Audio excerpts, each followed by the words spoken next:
Eh bien, je voudrais vous parler d'Eduardo Alfon, qui a eu le prix Médicis étranger le 6 novembre pour Tarentule aux éditions de la Table Ronde, collection Quai Voltaire, et qui est traduit de l'espagnol par David Fauquemberg.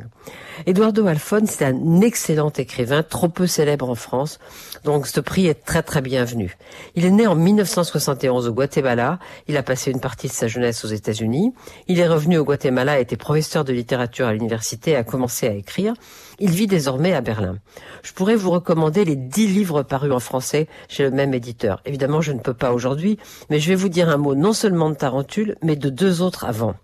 D'abord, Le boxeur polonais en 2015, dans lequel un enfant est fasciné par les chiffres tatoués sur l'avant-bras de son grand-père à Lodz en Pologne. Le grand-père lui explique que c'est un numéro de téléphone qu'il a mis là pour ne pas l'oublier.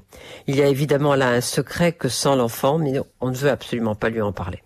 Ensuite, j'ai choisi aussi Duel, au pluriel, qui a eu le prix du meilleur livre étranger en 2018. Le narrateur, qui s'appelle Eduardo Alfon, voyage au Guatemala à la recherche de ses secrets.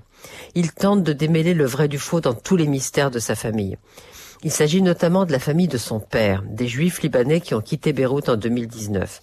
Et puis, qui est cet oncle Salomon qu'on dit mort noyé enfant? Vous aurez compris que le travail d'Eduardo Alfon est une quête perpétuelle de l'identité.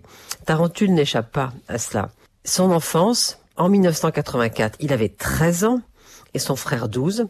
Il vivait aux États-Unis depuis 3 ans, après, écrit-il, avoir fui le chaos politique et social qu'était le Guatemala des années 1980.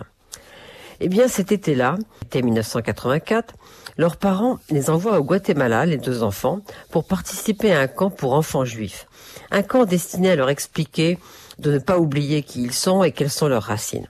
Mais un matin, les enfants sont réveillés par des cris et ils se rendent compte que le camp s'est transformé en quelque chose de très étrange et de très dangereux, que je vais vous laisser découvrir.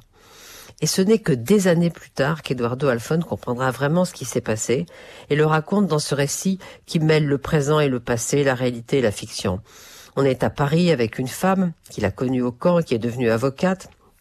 On est à Berlin avec un ancien instructeur du camp, celui qui se promenait toujours avec un serpent dans la poche et une énorme tarentule sur le bras, d'où le titre du livre Tarentule.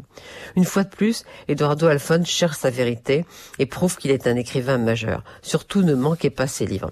Ne manquez pas Tarentule aux éditions de la Table Ronde et immédiatement vous aurez envie de lire tous les autres livres.